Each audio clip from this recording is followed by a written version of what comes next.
All across the United States, we see manifestations of tremendous spiritual war occurring. Spiritual warfare that is so intense that the future is very precarious. We see, for instance, the two laws recently passed in New York and Virginia about abortion. We see that which happened to those Catholic school kids, and the response and the hatred and the vitriol and the murder and the depth of satanic darkness being manifest. We see it every day in the news, the hatred for the President of the United States, what looks like the collapse of the United States in Congress's ability to work together or agree on anything, the infiltration of communists openly, which is satanic essence in our government. Yet there are silver linings in what we are seeing. Political correctness and its evil spiritual manifestation over the last 10, 15 years was broken down by the election of our president. That's an open door for speaking up and broadcasting your voice to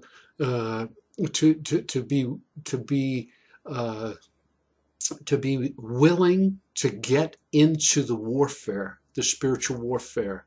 This is what is being offered to us in totalitarian societies of the 20th century. All dissidents, all opposing voices, all Christians who would say that God is above government were exterminated, and they were eliminated.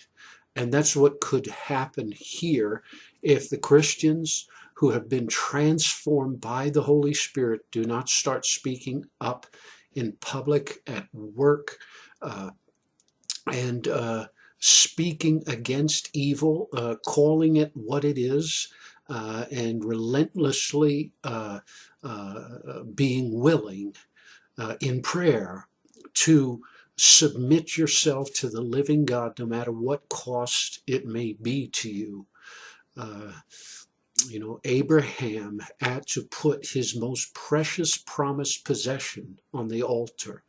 And we must do that today.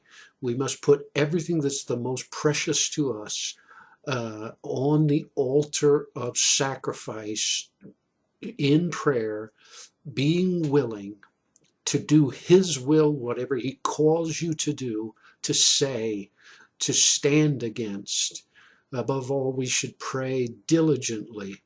One of the prayers that I've been praying for the last few years is that God, our Father, would relentlessly expose the moral bankruptcy, the psychological illnesses of the left-wing progressive movement in this country.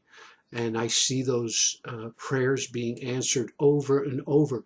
But make no mistake about it, the violence, the hatred, the racism against the culture of America and the people that form generally European, there's a racism against them, the hatred for the male, and all of these manifestations of evil that we see show the raging spiritual war that is in front of us. So let us be in prayer, and then let us be willing to speak up in whatever manner he leads and whatever door he opens for you.